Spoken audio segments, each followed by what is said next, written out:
大家好，我是怪风。今天我要解决所有新手剪辑师在剪片子时候的痛点，那就是音乐和音效。平常的话，我们在网上去查一些那些音乐音效啊，那些教程的话，其实讲的太好了，就太好到我听不懂。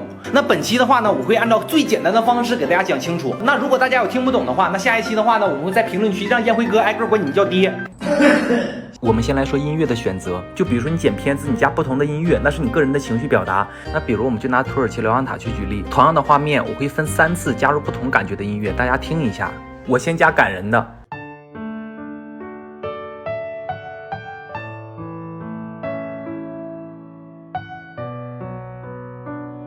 我再加欢乐的，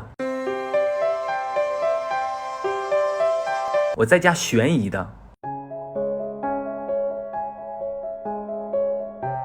是不是感觉这3种音乐都说得过去？就是你想加什么都可以，就是情感不够，音乐来凑。但是剪完之后，我们会感觉这个片子好平啊，没有什么节奏。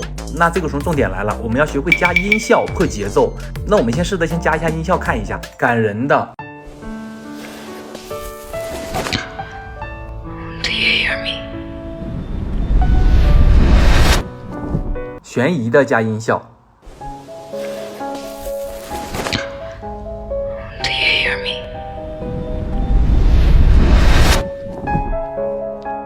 其实就是加音效去破节奏。那么问题来了，我已经明白这个道理，但是这个音乐音效我不知道上哪儿去搜啊。音乐还好说，特别是音效，那我现在就手把手嘴对嘴的给你们去演示怎么去搜。如果你要听不明白，那我也没有办法了。我们就以爱给网举例，我就简单在这上面打上上升音效，收出来的所有的音效你们自己听一下。其实你们一听到这个音效，你们就知道怎么去加在片子里了。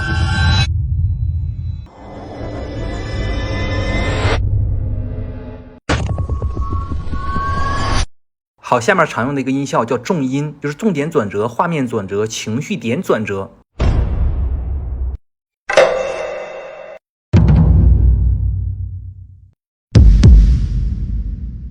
下一个常用音效呢叫转场音效，光听这个名大家知道什么意思了，先听一下。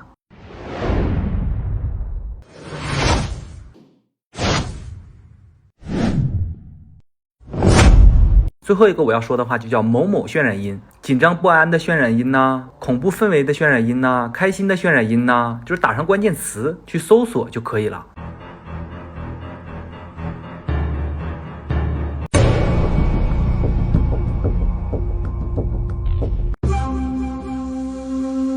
剩下其他什么环境音效、氛围音效、拟声啊，只要是一个人都知道。那这里面我主要说一下拟声。我举一个例子，就是平常我们加脚步声的话，只是单纯的加上脚步声。其实你想没想过，这个脚步声你是走在草地上呢，还是地板上呢，还是水泥地面上呢？还有你走路的时候是不是有裤子摩擦声呢？那我们听一下新手网友加的脚步声。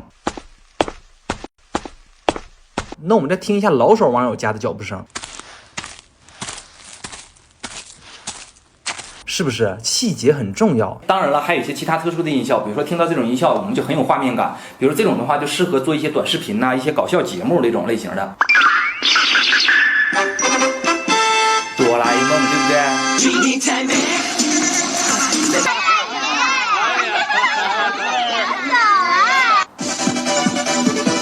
其实无论拍摄也好，剪辑也好，都是自己在日常中大量去累积下来的一些素材呀、音效啊。你累积的时间越长，对你以后做片子的帮助越大。那现在福利来了，那我这块的话会把我这么多年做片子累积下来的音乐音效打包好，上传到微信公众号怪风，大家自己去下载。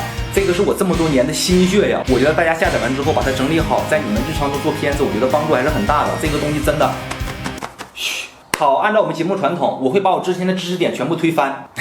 剪辑的尽头就是乱剪。如果你拿这个片子去给甲方换钱的话，其实我们没办法衡量某一个片子好与坏。甲方是我爹，甲方让我做啥就是啥。爹，早啊，说话呀，儿。